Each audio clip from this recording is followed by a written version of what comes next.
Hello, friends. Let's start with some stories from the lives of young people.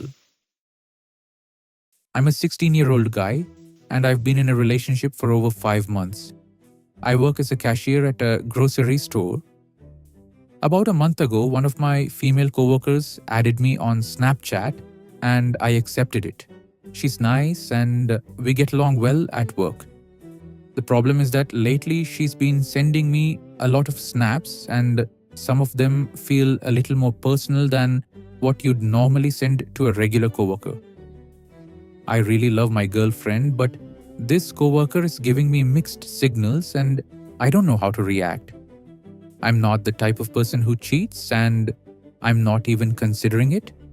Still, something about her keeps me interested while also making me feel guilty. What should I do? I love the part where he says, "I'm not a fan of cheating and I'm not considering it." I think you need to be careful here. Either your coworker is genuinely into you or you're misreading the signals, which definitely happens sometimes. But honestly, it sounds more like you enjoy the attention you're getting. And that's normal. Everybody likes feeling appreciated. Still, you need to remember that you already have a girlfriend. If the situation were reversed and your girlfriend was getting messages like that from another guy, you probably wouldn't feel great about it, and she probably wouldn't be happy seeing the snaps you're getting, or the fact that you keep responding and engaging with them. I think it's important to set clear boundaries here. If you want to stay with your girlfriend, you should make it clear to your coworker that you're not interested in anything more. I'm not saying you can't be friends, but if it seems like she has feelings for you, there need to be clear limits. I don't think you've done anything wrong so far, but just make sure she understands that you're not planning to cheat on your girlfriend. By the way, you mentioned you were Dutch. I love the Netherlands. It's a beautiful country and the only European country I've ever visited. The attention probably feels good, but I think you're going to make the right decision. Let's move on to the next story.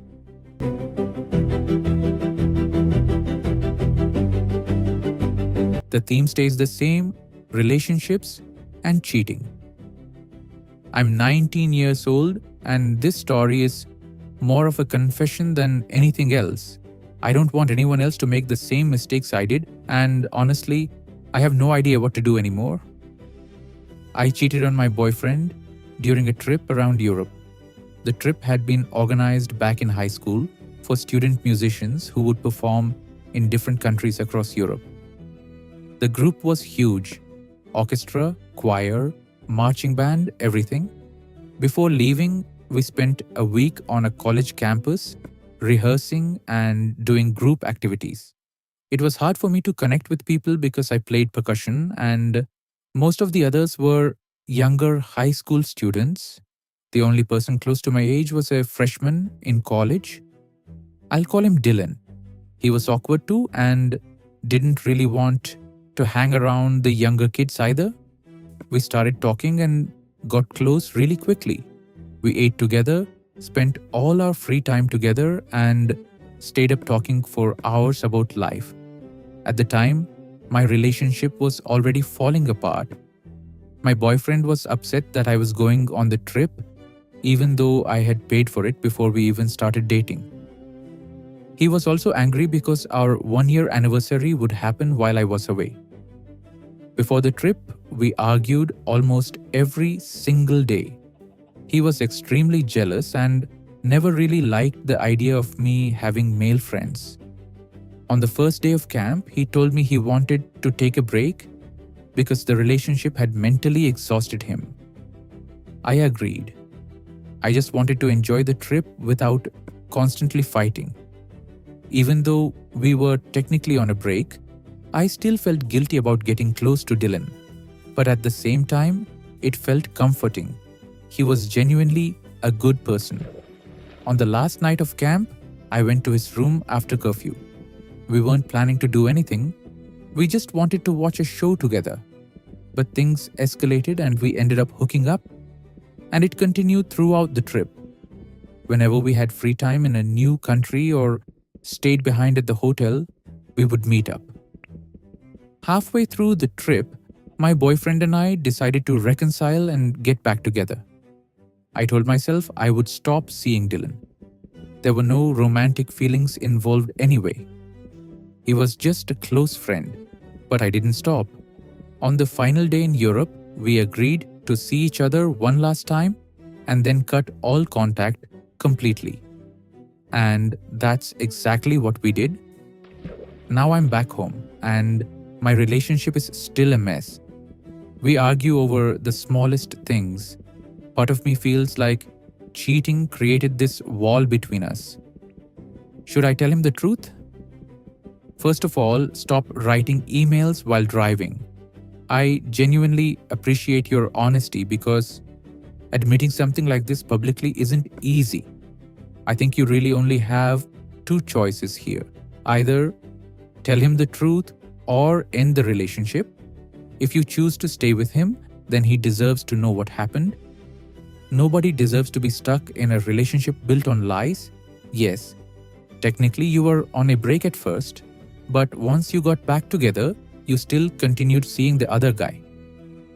It makes sense that you feel guilty now, and honestly, your boyfriend probably senses that something is wrong too. No matter what you decide, the truth needs to come out. The theme stays the same: relationships and difficult decisions. I'm 19 years old, and this story feels more like a confession than anything else. I don't want anyone else making the same mistakes I did, and honestly, I'm not sure what to do anymore. During a trip around Europe, I ended up betraying my boyfriend's trust. The trip had been organized back in high school for student musicians performing in different countries across Europe. The group was huge: orchestra, choir, marching band, everything. Before leaving, we spent a week on a college campus rehearsing and doing activities together. It was hard for me to connect with people because I played percussion and most of the others were younger students. The only person close to my age was a college freshman. I'll call him Dylan. He was shy too and didn't really fit in with the younger group either. We started talking and became close very quickly. We ate together, spent our free time together, and stayed up for hours talking about life. At the time, my relationship was already struggling. My boyfriend was upset that I was going on the trip, even though I had paid for it before we started dating. He was also frustrated because our 1-year anniversary would happen while I was away. Before the trip, we argued almost every day. He was very insecure and uncomfortable with me having male friends. On the first day of camp, he suggested we take a break because the relationship had become emotionally exhausting. I agreed because I wanted to enjoy the trip without constant arguments. Even though we were on a break, I still felt guilty about how close I was becoming with Dylan. But at the same time, it felt comforting. He was a genuinely kind person. One night after curfew, I went to his room to watch a show together, but things became more complicated from there. As the trip continued, we kept spending more and more time together whenever we had free time. Halfway through the trip, my boyfriend and I decided to get back together. I told myself I would create distance from Dylan, but I didn't. On the final day in Europe, we agreed to say goodbye and completely cut contact afterward, which is exactly what happened. Now I'm back home and my relationship still feels strained. We argue over small things, and part of me feels like my actions created a wall between us. Should I tell him the truth? First of all, please don't write emails while driving. I appreciate your honesty because opening up about something this personal isn't easy. Honestly, I think you only have two real choices. Either be truthful with him or end the relationship. If you decide to stay together, then he deserves to know what happened. Yes, technically you were on a break at first, but after getting back together, you still continued the friendship in a way that crossed boundaries. It makes sense that you feel guilty now, and your boyfriend probably senses that something feels off too. No matter what happens next, honesty is important.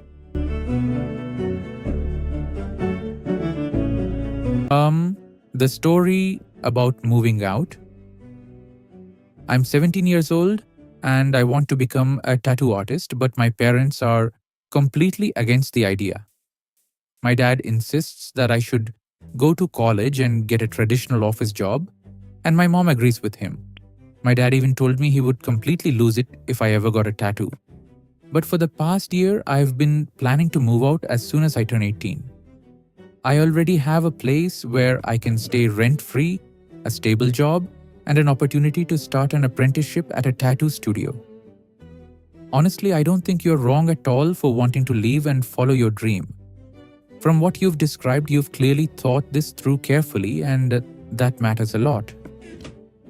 The most important thing is not surprising your parents at the last second. Having an honest conversation will probably be difficult, but it's still better than them finding out while you're packing your things and leaving. There's a big difference between taking a risk and acting recklessly. Taking risks can be a good thing.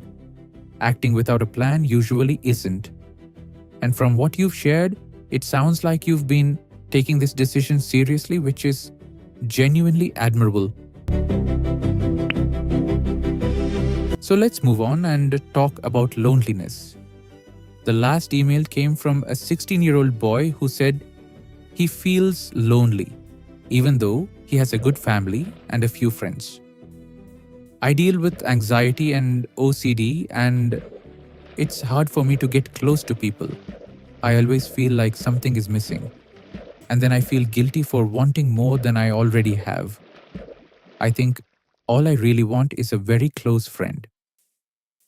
First of all, you should never feel guilty for wanting more out of life or out of your relationships. I think a lot of people go through this, especially as they get older. Sometimes loneliness doesn't happen because we have nobody around us, but because we slowly isolate ourselves without realizing it. From my experience, relationships don't maintain themselves automatically. You have to put time and effort into them, call a friend, accept invitations, step outside your routine, even when it feels uncomfortable sometimes. And yeah, sometimes it's incredibly easy to spend hours scrolling through TikTok or Instagram and suddenly feel like life is just passing by.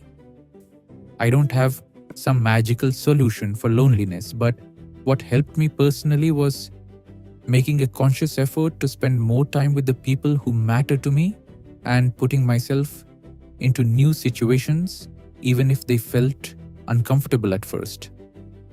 Maybe that won't work for everyone, but for me, it genuinely made a difference. The piercing story. I'm 19 years old, and lately I've been thinking a lot about getting a piercing. I have the money for it, and honestly, I think it would be fun. Recently, I've been trying to understand myself better and figure out how I want to express who I am, and this piercing feels like it fits the direction I'm heading in.